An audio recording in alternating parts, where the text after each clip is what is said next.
పని పని పని పని పని అని ఎగబడుతున్నావు. అప్పే రాసి పెట్టుకో.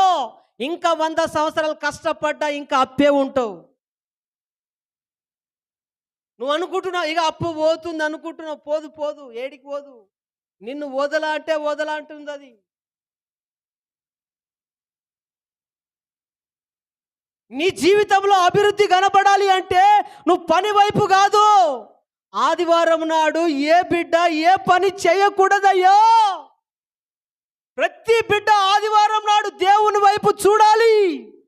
4 నెలలు నీ పంట పండిందంటే దేవుని కృప. మరి ఆ పంటను సమకూర్చుకోవడానికి ఆదివారమే టైం దొరికిందా? ఆ పంటను అమ్మడానికి ఆదివారమే సమయం దొరికిందా? నీవు సర్వశక్తుని వైపు తిరుగా